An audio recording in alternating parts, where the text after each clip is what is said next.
तो हेलो मेरे प्यारे प्यारे शेर और शेरनियों, आप लोग स्वस्थ होंगे, मस्त होंगे। आप लोगों की स्टडी अच्छे से चल रही होगी। तो आज का जो ये क्वेश्चन है वो क्वेश्चन आपका 3 नंबर का होने वाला है। कितने नंबर का? 3 नंबर का होने वाला है। ठीक है, जो कि यूपी बोर्ड 2026 के लिए होगा। यूपी बोर्ड और प्री बोर्ड, ठीक है, दोनों के लिए होगा। और पक्का ये आपके बोर्ड के पेपर में पक्का ये आने वाले हैं। चलिए देखते हैं 3 3 नंबर के क्वेश्चन, जो कि क्वेश्चन नंबर 5वें से शुरू होगा। ठीक है, तो क्वेश्चन नंबर 5वां यहाँ क्या कह रहा है? कह रहा है इसमें वंश, ठीक है, वंश वृक्ष जिसको बोलते हैं, ठीक है, फैमिली ट्री। ये क्या होता है? फैमिली ट्री क्या होता है ये पूछा जाएगा। तो याद रखिएगा 3 नंबर का क्वेश्चन है। तो वंश वृक्ष किसी परिवार की पीढ़ी दर पीढ़ी, ठीक है, वंशानुगति जानकारी को, ठीक है, प्रतीकों द्वारा दर्शाने वाला आरेख होता है, जिसमें किसी विशेष लक्षण या रोग का विस्तारण दिया जाता है। ठीक है, विस्तारण दिखाया जाता है। अब उसके बाद इसकी उपयोगिता क्या है? मतलब इसकी जो है वंशावली विशेषण में इसकी उपयोगिता क्या है? मतलब हम इसका उपयोग हम कहाँ कहाँ करते हैं? तो सबसे पहले याद रखिएगा, किसी अनुवांशिक, ठीक है, लक्षण या रोग के वंशानुक्रम को समझने में किया जाता है। मतलब अगर हमें देखना हुआ कि उसके वंशज में कौन से रोग थे और आप में कौन से रोग हैं, तो उससे हम पता लगा सकते हैं। दूसरा, यह जानने में कि लक्षण प्रभावी है या अप्रभावी। ठीक है। तीसरा, लक्षण लैंगिक गुणसूत्र से जुड़ा है या स्वगुणसूत्रीय या निर, निर्धित निर्धारित करने में। अगला है, आगे, ठीक है, आने वाली पीढ़ी में रोग के होने की संभावना का अनुमान लगाने में। मतलब जो, जैसे मान लीजिए किसी माता पिता में कोई रोग है तो उसकी संतानों में वो रोग ना फैले, तो इसलिए हम इसका प्रयोग कर सकते हैं। ठीक है, तो ये मैंने आपको 3 नंबर के ये क्वेश्चन मैंने आपको बताया। अब अगला जो क्वेश्चन में है वो है 3 नंबर का, ये भी ठीक है, प्लाज्मोडियम। प्लाज्मो में आधा जा रहेगा। ठीक है, प्लाज्मोडियम के जीवन चक्र में पोषद के किन अंगों में निम्नलिखित प्रावस्थाएं होती हैं। ठीक है, अब सबसे पहले चीज़ तो इसमें दिया गया हेडिंग। ठीक है, सबसे पहले क्या दिया है यहाँ पे? चलयुग्मनज जिसको बोलते हैं मोटाइल जाइगोट, और दूसरा है यहाँ पर, ठीक है, जीवाणुज जिसको बोलते हैं स्पोरोजोइड्स, और तीसरा है यहाँ पर अमीबीय प्रावस्था जिसको बोलते हैं अमीबियड, ठीक है, स्टेज, और चौथा है यहाँ पर पोषद में स्थान यानी कि अंग। तो सबसे पहले आप लोग हेडिंग डालेंगे यहाँ पर, ठीक है, ये जिसको बोलते हैं चल युग्मनज, और इसमें लिखेंगे आम मच्छर के जठर में बनता है। आम मच्छर के जठर में बनता है, मनुष्य में नहीं पाया जाता। ठीक है, उसके बाद अगला जीवाणुज। तो जीवाणुज की अगर हम बात करें तो इसमें क्या होगा तुम्हारा, जिसको बोलते हैं स्पोरोजोइड्स। ठीक है, यकृत की कोशिकाओं में प्रवेश करते हैं। ठीक है, तो जीवाणुज क्या करते हैं? यकृत की कोशिका में उसके बाद प्रवेश कर देते हैं। आगे बात कर लेते हैं तीसरे हेडिंग पर। जो हेडिंग दिया उसी हेडिंग के अंतर्गत लिख रहे हैं। उसके बाद है अमीबीय प्रावस्था। तो यकृत कोशिकाओं और बाद में लाल रुधिर कणिकाओं में, ठीक है, पहले यकृत की कोशिका में फिर उसके बाद लाल रुधिर कणिका में प्रवेश करते हैं ये प्लाज्मिड। उसके बाद है, यहाँ पर 3 हेडिंग्स थे, तीनों हेडिंग्स मैंने आपको बता दिए। ठीक है, उसके बाद जो है क्या है यहाँ पर पोषद वाला भी है। तो ध्यान दीजिएगा, यहाँ जो पोषद की अगर हम बात करें, पोषद में स्थान, तो इनका जो स्थान होता है, मैंने कहा कि यकृत से अपना भोजन लेते हैं, फिर उसके बाद आंत में भोजन ले लेते हैं अपना, ठीक है, ये अंग हो जाते हैं उसके। चलिए आइए गा वाला देख लेते हैं। तो गा वाला जो क्वेश्चन, ये भी तुम्हारा 3 नंबर का है, जो कि इसमें कहा है खाद्य, ठीक है, खाद्य उत्पादों में सूक्ष्म जीवों की क्या भूमिका है। खाद्य उत्पादों में सूक्ष्म जीवों की क्या भूमिका, ये पूछा जाएगा।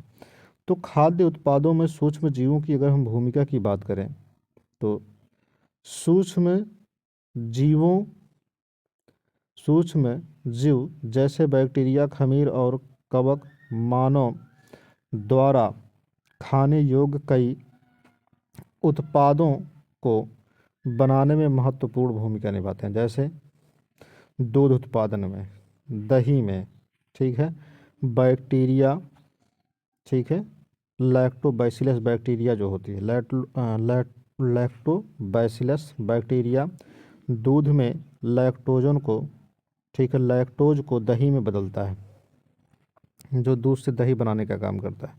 उसके बाद है पनीर बनाने में, जिसको बोलते हैं चीज, ठीक है। उसके बाद क्या है, बैक्टीरिया और कवक दूध के प्रोटीन, दूध के प्रोटीन यानी कि केसीन को ठोस रूप में बदलते हैं, ठीक है। जो बैक्टीरिया और कवक दूध के प्रोटीन यानी कि प्रोटीन क्या होते हैं, कैसीन के रूप में प्रोटीन होता है दूध में, ठीक है, तो उसको ठोस रूप में बदल देते हैं, जो पनीर का एक रूप ले लेता है। उसके बाद क्या है, ठीक है, अल्कोहल और शराब में, ठीक है, खमीर में, खमीर, ठीक है, खमीर का उपयोग भी करते हैं इसमें। अल्कोहल और शराब में, यहाँ पर जो है आप हेडिंग बाय हेडिंग लिख सकते हैं। अल्कोहल और शराब में, तो यहाँ क्या हो जाएगा, खमीर का उपयोग करते हैं। अल्कोहल और शराब में खमीर का इस्तेमाल करते हैं बनाने में, अल्कोहल को और शराब को बनाने में। जो कैसे बनता है, ठीक है, अंकुरित शर्करा ले लेंगे और इसका क्या करेंगे, इससे जो है क्या निकलेगा, तो वो निकलेगा एथेनॉल और कार्बन डाइऑक्साइड निकलेगा, जिससे क्या क्या बनेगा, बियर, वाइन और मदिरा का उत्पादन होता है। उसके बाद रोटी, ये हेडिंग पड़ेगी, रोटी और अन्य, ठीक है, बेकरी उत्पादन, जिसको बोलते हैं ब्रेड वाला बनाने में, तो उसमें भी खमीर का इस्तेमाल करेंगे। आटे में कार्बोहाइड्रेट को गैस में बदलता है, आटा जो होता है कार्बोहाइड्रेट को गैस में बदल देता है, ठीक है, जिससे रोटी फूलती है, जो ब्रेड बनती है उससे इसी प्रकार से बनते हैं। उसके बाद अचार और, ठीक है, किण्वित सब्जियां, अचार और किण्वित सब्जियां मतलब जो सब्जियां बनाई जाती हैं सुखा करके, सड़ा करके, ठीक है, उन सब में जो कीड़े बन करके बनाई जाती है। उसके बाद होगा lactic acid bacteria, lactic acid bacteria में भी ये प्रयोग करते हैं, जैसे सब्जियों को किण्वित कर अचार और, ठीक है, सौर सब्जियां भी बनाई जाती हैं। जैसे मान लीजिए, ठीक है, बदलते हैं, सब्जियों में बदलते हैं। जैसे मान लीजिए आपको पता है कि अचार जो बनाई जाती है उसको सड़ा गला करके बनाई जाती है, किण्वित करने का मतलब होता है उसको सड़ा गला के बनाना, ऐसा नहीं कि ख़राब हो जाते हैं उसमें, तो वो अच्छाई आने लगती है, ठीक है, इसलिए ऐसा किया जाता है। तो ये 3-3 नंबर के मैंने सारे के सारे क्वेश्चन ये बताएं। अब एक क्वेश्चन और बचा है, इसको भी देख लेते हैं, जो कि ये भी तुम्हारा 3 नंबर का ही होगा। तो 3 नंबर का ये क्वेश्चन कह रहा है इसमें ठीक है, प्रावधान को समझाइए और समाक्लोन क्या है। सूक्ष्म प्रावधान को समझाइए और समाक्लोन क्या है। तो सूक्ष्म प्रावधान की बात करें, ठीक है, चलिए देखते हैं। सूक्ष्म प्रावधान एक जैव प्रौद्योगिकी, ठीक है, तकनीकी है, जिसमें पादपों के छोटे ऊतक, पादपों के छोटे ऊतक या कोशिकाओं का नियंत्रित निश्चित, ठीक है, नियंत्रित निषेचन और पोषण माध्यम में उत्पादन करके संख्या में, ठीक है, वृद्धि की जाती है। इसमें कुछ बिंदु हैं, मुख्य बिंदु हैं, तो मुख्य बिंदु क्या क्या हैं इसके बारे में हम देख लेते हैं। तो मुख्य बिंदु क्या है, सबसे पहली जो बिंदु है ये स्टार बना के लिखिएगा, ये भी, ठीक है, ये भी स्टार बना के। तो इसमें पहली बिंदु क्या है कि पौधों को छोटे टुकड़ों में काट कर, ठीक है, स्नातक परिस्थितियों में, ठीक है, पौष्टिक माध्यम पर उगाया जाता है, छोटे टुकड़ों में काट करके। दूसरा क्या है, इससे कम समय में बड़ी संख्या में एक रूप पौधे प्राप्त हो जाते हैं, ठीक है। जैसे गन्ना छोटे छोटे टुकड़ों में काट करके आप बो देंगे तो क्या होंगे, अधिक मात्रा में निकल जाते हैं। उपयोगी में कहाँ कहाँ, फलों फूलों और कीट प्रतिरोधी पौधों के उत्पादन में इसका हम उपयोग करते हैं। उसके बाद है सोमा क्लोन। क्या है सोमा क्लोन? तो सोमा क्लोन की बात करें तो सोमा प्लस क्लोन, यह सूक्ष्म प्रवर्धन, ठीक है, द्वारा उत्पन्न पौधे होते हैं जो मूल पौधे से आनुवांशिक रूप से समान या कभी कभी भिन्न होते हैं। मुख्यतः मुख्य बिंदु क्या होंगे इसके, तो यदि पूरी तरह समान तो क्लोनल, ठीक है, तो क्या हो जाएंगे, क्लोनल पौधे होंगे। यदि कुछ भिन्न होंगे तो समाक्लोनल, ठीक है, वेरिएशन, समाक्लोनल वेरिएशन, ठीक है, समाक्लोनल वेरिएशन, जिस ठीक है, जिसका उपयोग नए जात विकसित करने के लिए किया जाता है। ठीक, ये हो गया। उसके बाद हम बात कर लेते हैं यहाँ पर 3-3 नंबर के क्वेश्चन ये भी हो गए। अब हम लोग क्या करते हैं यहाँ पर और देख लेते हैं 3-3 नंबर के क्वेश्चन, जो कि 6वां क्वेश्चन से आपका लिया जाएगा। ये क्वेश्चन क्या है, प्रतिरक्षी, ठीक है, प्रतिरक्षी की संरचना, यानी कि प्रतिरक्षी की संरचना, जैसे कि आप देख रहे हैं प्रतिरक्षी की संरचना का एक नामांकित चित्र बनाइए। तो यहाँ पर मैं प्रतिरक्षी की संरचना का नामांकित चित्र बनाया, जो कि 2022 और 20 में पूछा गया है। तो याद रखिएगा, फिगर का नाम जरूर लिखिएगा, प्रतिरक्षी, ठीक है। यहाँ पर देखिए मैंने फिगर का नाम लिखा है प्रतिरक्षी अणु, ठीक है। प्रतिरक्षी अणु की संरचना आप देख पा रहे हैं, ये जो दोनों होते हैं यहाँ पर जो खाने के रूप में दिखाई दे रहे हैं, इसे बोलते हैं प्रतिजन बंध स्थल बोलते हैं। और बीच में जो ये बांड लगे हैं इसको बोलते हैं, ठीक है, डाई, ठीक है, सेफलॉइड बंध बोलते हैं। और यहाँ पर जो बांड है यहाँ पर वही चीज़ बोलते हैं, प्रतिजन बंध स्थल बोलते हैं। और ये जो पेंट किया गया है इस प्रकार से इसको बोलते हैं हल्की, ठीक है, श्रृंखला बोलते हैं। और यहाँ पर जो होता है ये भारी श्रृंखला होती है। इसके ऊपर जो ये बांड के रूप में ये लटका हुआ है इसको हल्की बोलते हैं, ये जो इधर वाला है इसको जो है हल्की श्रृंखला बोलते हैं, ठीक है। तो इसको फिगर आप रट लीजिएगा अच्छे से, ये फिगर ज़रूर पूछा जाएगा। चलिए आइए देखते हैं अगला। यहाँ पर मैंने उसके बारे में थोड़ी बहुत लिखी भी है, तो आप देख सकते हैं यहाँ पर कि प्रतिरक्षी वाई आकार का प्रोटीन होता है और इसमें मुख्य रूप से 4 पॉलीपेप्टाइड श्रृंखलाएं पाई जाती हैं। 2 भारी श्रृंखलाएं, लंबी श्रृंखलाएं, 2 हल्की श्रृंखलाएं, छोटी श्रृंखलाएं, जो मैंने आपको पहले बता दिया। मुख्य भाग इसके कौन कौन से होंगे, आइए देखते हैं। तो मुख्य भाग इसके कुछ इस प्रकार से हैं, जैसे कि आप देख पा रहे हैं। सबसे पहले चीज़ जो होगा यहाँ पर, ठीक है, वेरिएबल, ठीक है, कौन से होंगे, वेरिएबल रीजन। तो वेरिएबल रीजन यानी कि वाई के शीर्ष पर यह भाग विशिष्ट रूप से किसी एंटीजन को पहचानता है। दूसरा वाई वाला जो सी के आकार का, जिसको बोलते हैं, ठीक है, कंस्टेंट्स जो होता है रीजन, ये क्या होता है, वाई के आधार और बाहों का हिस्सा जो प्रतिरक्षा कार्य में, ठीक है, मदद करता है। उसके बाद है हिंग रीजन, जिसको बोलते हैं, जो क्या करता है, वाई के मध्य में लचीला भाग, जिससे प्रतिरक्षी अपने बाहों को हिला डुला सकते हैं। उसके बाद क्या है, अगला है डाइसुल फीड, ठीक है, डाइसल्फाइड बॉन्ड, ये श्रृंखलाओं को जोड़ने का काम करते हैं, ठीक है, श्रृंखलाओं को जोड़ने का काम करते हैं। जैसे कि आप यहाँ पर देखेंगे फिगर में, ये मैं आपको दिखा देता हूँ फिगर, ठीक है, डाइसो ये, ठीक है, डाइसेफेलॉइड बंद, जैसे कि आप देख पा रहे हैं यहाँ पर डाइसेफेलॉइड बॉन्ड, ये क्या करते हैं, दोनों को जोड़ने का काम करते हैं। डाइसेफेलॉइड बॉन्ड रहेगा यहाँ पर, ठीक है, ये डाइसेफेलॉइड बॉन्ड होता है। उसके बाद प्रतिरक्षियों के दो प्रकार पूछा जाएगा। प्रतिरक्षियों के कितने प्रकार होते हैं, तो कई प्रकार होते हैं, वैसे दो पूछा जाता है, केवल दो मैं बताया हूँ यहाँ पर। IgG, ठीक है, एक छोटे में जी रहेगा, एक बड़े में जी रहेगा, ठीक है, इम्यूनो, ठीक है, ग्लोबिन जी, और दूसरा जो होगा यहाँ पर IgM, इम्यूनोग्लोबिन यम, ठीक है।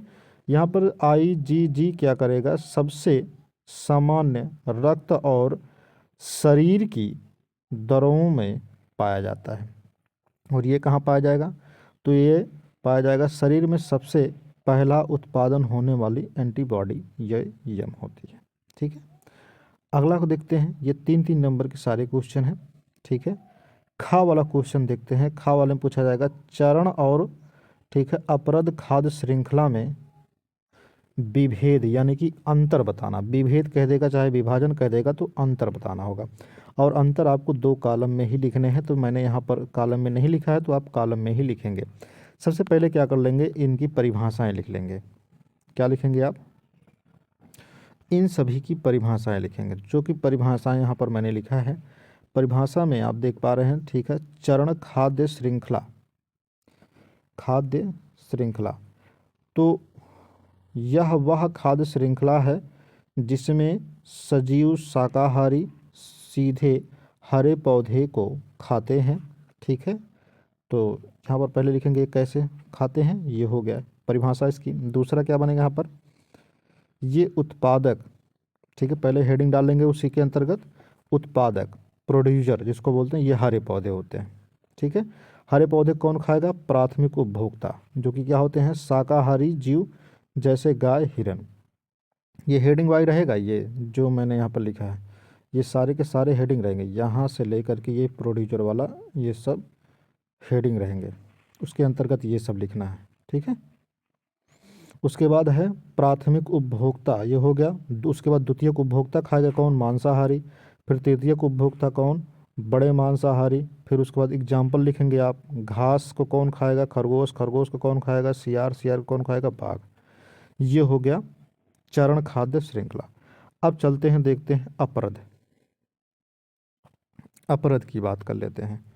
तो अपरद वाले में अगर हम बात करें, तो यहाँ पर देखिए अपरद खाद्य श्रृंखला में, तो इसकी परिभाषा लिखेंगे, वह खाद्य श्रृंखला जिसमें, ठीक है, मृत जीव और अपशिष्ट पदार्थ मुख्य स्रोत होते हैं, ठीक है। तो पहले क्या होगा, मृत पदार्थ होगा, मतलब मरा हुआ जीव होगा या कोई पदार्थ होगा, ठीक है। मृत पौधे और जानवर उसको इसमें आएंगे। उसके बाद इसको कौन खाएगा, ठीक है, तो डिकम्पोजर जो होंगे, जिसको बोलते हैं अपघटन। अगर कोई जानवर मर जाता है तो उसके ऊपर देखते हैं आप क्या होते हैं, धीरे धीरे कीड़े पनपने लगते हैं, तो क्या होते हैं, अपघटित कर लेते हैं, जैसे बैक्टीरिया और कवक हो जाते हैं, और उस पर कुकुरमुत्ता भी जम जाता है आगे। उसके बाद हो जाएगा, ठीक है, अपघटन जीव, ठीक है, अपघटक जीव, जो मिट्टी के कीड़े, ठीक है, जैसे झींगे, सूअर, ठीक है, ये सब क्या होते हैं, उनको खा जाते हैं। उसके बाद क्या होगा, उच्च उपभोक्ता आ जाएगा, जो कि इनको खाएगा, जो इनको खाएगा, ठीक है। मांसाहारी जीव जो इन्हें खाते हैं, ठीक है। तो एग्जाम्पल में लिख लेंगे, उदाहरण में, मृत पत्ती, ठीक है, मृत पत्ती को कौन खाएगा, मिट्टी के कीड़े, मिट्टी के कीड़े को कौन, मतलब कीड़े को कौन खाएगा, मेढक, मेढक को कौन खाएगा, सर्प खाएगा, ठीक है। तो ये रहा। उसके बाद अगर हम बात कर लें यहाँ पर अगला गा वाले की, तो गा वाला जो क्वेश्चन है वहाँ पर है हॉट स्पॉट। किसकी बात कर लेते हैं, हॉट स्पॉट, ठीक है, जैव विविधता यानी कि हॉट स्पॉट की विशेषताएं। तो हॉट स्पॉट की विशेषताओं की बात किया तो सबसे पहले आप हेडिंग डालेंगे इसकी विशेषता, उच्च प्रजाति विविधता, ठीक है, ये भी पूछेगा। उच्च प्रजाति विविधता, तो जैव हॉट स्पॉट में बहुत सारी विशेष और दुर्लभ प्रजातियां पाई जाती हैं, ठीक है, जिसमें से कई केवल उस क्षेत्र में ही मिलती हैं, ठीक है। उसके बाद क्या होगा यहाँ पर, प्राकृतिक आवास का उच्च स्तर, विशेषता पूछा है तो उच्च स्तर की बात कर लेते हैं। पहली विशेषता ये हो गई, दूसरी ये होगी, यह क्षेत्र अत्यधिक जैविक रूप से अत्यधिक जैविक रूप से समृद्ध है और संरक्षित प्राकृतिक आवास प्रदान करता है, जैसे जंगल, मरुस्थल, ठीक है, पर्वतीय क्षेत्र आदि। भारत में कुल 4 हॉटस्पॉट हैं। इसमें देखिए 2 पूछेगा, लेकिन आप 4 याद रखिएगा, हिमालय, इंडो बर्मन और भारतीय प्रायद्वीप प्रायद्वीप, ठीक है, सुंदरवन और पश्चिमी घाट, ये इसके 4, ठीक है, क्या हैं, हॉट स्पॉट हैं। तो ये भी 3 नंबर का आपका क्लियर हो गया। उसके बाद हम बात कर लेते हैं यहाँ पर 3 नंबर का घा वाला, बीओडी का पूरा नाम क्या है। तो बीओडी का पूरा नाम यहाँ पर हमने लिखा है, ठीक है।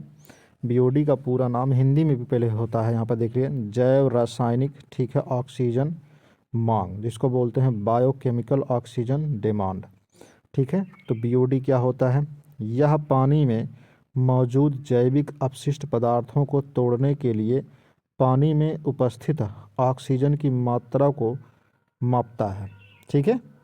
उसके बाद इसी में और क्वेश्चन दिया गया है, कहा गया है एक तालाब के जल का बीओडी कितना है, 16 mg पर लीटर है।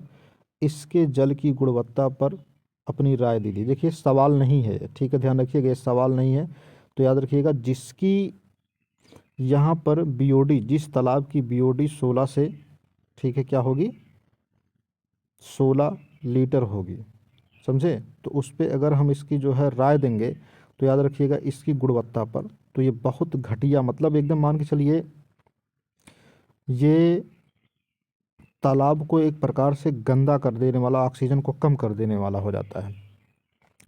अगर हम बीओडी की बात करें तो बीओडी अगर, ठीक है, यहाँ से लिखना है, बीओडी पे गुणवत्ता पर राय अगर जो है क्या है, 16 mg यानी कि मिलीग्राम पर लीटर वाले जल की गुणवत्ता की अगर हम राय देने की बात करें, तो इसमें क्या चीज़ें होंगी। तो सामान्य मापदंड के हिसाब से अगर देखेंगे तो ये शुद्ध जल नहीं होगा। अगर 3 mg पर लीटर है तब तो शुद्ध जल होगा बीओडी, नहीं तो अगर 16 mg पर लीटर है तो बीओडी जो है इसका क्या नाम है, शुद्ध जल नहीं माप पाएगा, माने कि शुद्ध जल वो नहीं होगा, ठीक है। तो 3 यदि है तो इसमें क्या होंगे, मध्यम प्रदूषित जल है, मतलब हल्का प्रदूषित जल है। अगर 3 से 8 है तब, अगर बीओडी की मात्रा 3 से 8 है तो मध्यम, ठीक है। तो मध्यम मतलब जिसका मतलब बहुत कम मात्रा में जल प्रदूषित होगा।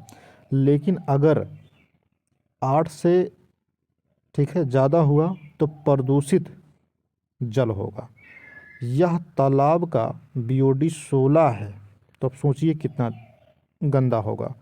तो यह उच्च स्तर पर प्रदूषित जल है, मतलब सोचिए जब 3 हो जा रहा है तब भी हल्का है, ठीक है, जब बीओडी कितनी हो रही है, 3 हो जा रही है तब तो हल्का है, लेकिन जब 3 से अधिक हो जा रहा है, 3 और 8 के बीच में है तब तो मध्यम में है, लेकिन जब 8 से ऊपर हो रहा है तो सबसे बुरा प्रभाव डालेगा जो कि तालाब में होंगे। तो क्या क्या प्रभाव डालेगा, ठीक है।